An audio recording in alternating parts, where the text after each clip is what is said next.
Sebelum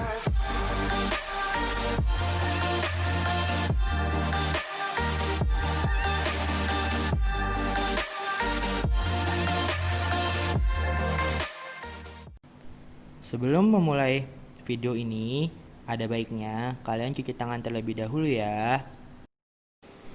Kedudukan Pancasila sebagai dasar negara dan pandangan hidup bangsa telah disepakati oleh seluruh bangsa Indonesia. Akan tetapi, dalam perwujudannya, banyak sekali mengalami pasang surut. Bahkan, sejarah bangsa kita telah mencatat bahwa pernah ada upaya untuk mengganti Pancasila sebagai dasar negara dan pandangan hidup bangsa dengan ideologi lainnya. Upaya ini dapat digagalkan oleh bangsa Indonesia sendiri.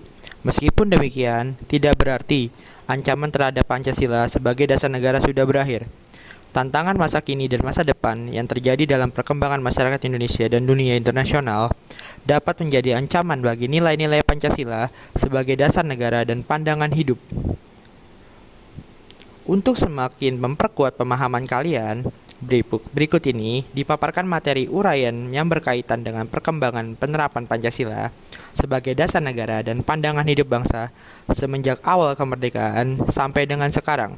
Cermatilah dan tanyakanlah hal-hal yang kurang jelas pada guru, teman, atau orang-orang yang bisa menjawab pertanyaan itu.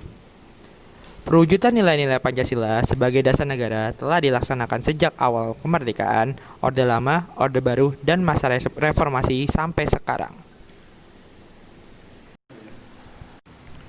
Pemberontakan Partai Komunis Indonesia (PKI) di Madiun pada tanggal 18 September 1948. Pemberontakan ini dipimpin oleh Musso. Tujuan utamanya adalah mendirikan negara Soviet Indonesia yang berideologikan komunis. Dengan kata lain, pemberontakan tersebut yang akan mengganti Pancasila dengan paham komunis. Pemberontakan ini pada akhirnya dapat digagalkan. Pemberontakan Darul Islam Tentara Islam Indonesia dipimpin oleh Soekarmaji Marijan Kartosoewiryo. Pemberontakan ini ditandai dengan didirikannya Negara Islam Indonesia pada tanggal 7 Agustus 1949. Tujuan utama NII adalah mengganti Pancasila dengan syariat Islam. Tetapi, gerakannya ini bertentangan dengan ajaran Islam sebenarnya. Mereka melakukan perusakan rumah-rumah penduduk, pembongkaran jalan-jalan kereta api, perampasan harta benda penduduk, serta melakukan penganiayaan terhadap penduduk.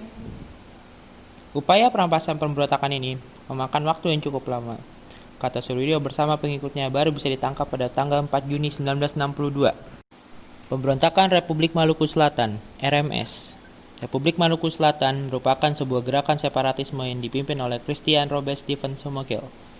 Bertujuan untuk membentuk negara sendiri yang didirikan pada tanggal 25 April 1950. Pulau-pulau terbesarnya adalah Seram, Ambon, dan Buru. RMS di Ambon dikalahkan oleh militer Indonesia pada bulan November 1950. Tetapi, konflik di Seram masih berlanjut sampai Desember 1963. Kekalahan di Ambon berujung pada pengungsian pemerintah RMS ke Seram, kemudian mendirikan pemerintahan dalam pengasingan di Belanda pada tahun 1966. Pemerintah Revolusioner Republik Indonesia atau PRRI atau Perjuangan Rakyat Permesta yang dipimpin oleh Sarifuddin Prawira Negara dan Vence Sumual tahun 1957-58 di Sumatera dan Sulawesi. Gerakan ini merupakan bentuk koreksi untuk pemerintahan pusat pada waktu itu yang dipimpin oleh Presiden Soekarno. Soekarno pada saat itu sudah tidak bisa lagi memberikan nasihat dalam menjalankan pemerintahan sehingga terjadi ketimpangan sosial. Pemerintah pusat dianggap telah melanggar undang-undang. Pemerintahan yang sentralistis sehingga pembangunan di daerah menjadi terabaikan dan menimbulkan ketidakadilan dalam pembangunan. Oleh karena itu, timbullah inisiatif dalam upaya memperbaiki pemerintahan di Indonesia. APRA, Angkatan Perang Ratu Adil.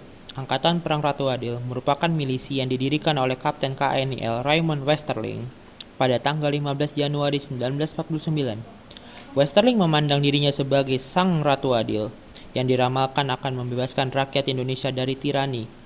Westerling bersekongkol dengan Sultan Hamid II, berusaha mempertahankan negara federasi yang dibentuk oleh Belanda untuk melawan negara kesatuan Republik Indonesia yang dipimpin oleh Soekarno-Hatta.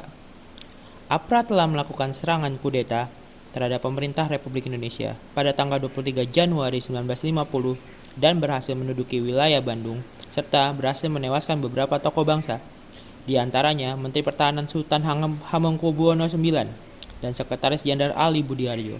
Namun, kudeta yang dilancarkan oleh Sterling mengalami kegagalan, sehingga dia terpaksa melarikan diri ke Singapura. Hal tersebut mempercepat pembubaran Republik Indonesia Serikat dan kembali ke bentuk Negara Kesatuan Republik Indonesia pada tanggal 17 Agustus 1950. Masa Orde Lama 1959 sampai 1966. Periode ini dikenal sebagai periode demokrasi terpimpin. Demokrasi terpimpin merupakan sebuah sistem demokrasi yang seluruh keputusan dan pemikiran dalam pemerintahan negara berpusat pada pemimpin negara. Pemimpin negara pada saat itu ialah Presiden Soekarno. Demokrasi terpimpin dicetuskan oleh Presiden Soekarno karena banyaknya gerakan separatis yang menyebabkan ketidakstabilan negara. Tersendatnya pembangunan ekonomi karena sering terjadinya pergantian kabinet, sehingga program pembangunan yang dirancang oleh kabinet tidak berjalan secara utuh. Serta badan konstituante yang gagal menjalankan tugasnya untuk menyusun UUD. Oleh karena itu, Presiden Soekarno mengeluarkan dekret presiden pada tanggal 5 Juli 1959. Walaupun konstitusi negara sudah kembali pada Undang-Undang Dasar Negara Republik Indonesia tahun 1945, namun pelaksanaannya masih terdapat penyimpangan terhadap Undang-Undang Dasar NRI tahun 1945. Beberapa penyimpangan terhadap Pancasila dan Undang-Undang Dasar Negara Republik Indonesia tahun 1945 diantaranya sebagai berikut. A.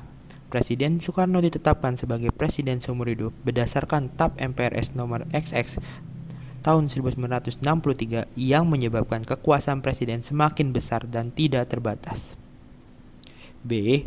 Presiden mengeluarkan penetapan Presiden nomor 3 tahun 1960 tanggal 5 Maret 1960 yang membubarkan DPR hasil pemilu 1955. C. Presiden membentuk MPRS yang anggota-anggotanya terdiri atas anggota DPR GR, utusan daerah, dan utusan golongan yang semua diangkat serta diberhentikan oleh Presiden. Demikian untuk pertemuan hari ini. Apabila kalian memiliki pertanyaan, silakan tanyakan pada guru kalian. Have a nice day.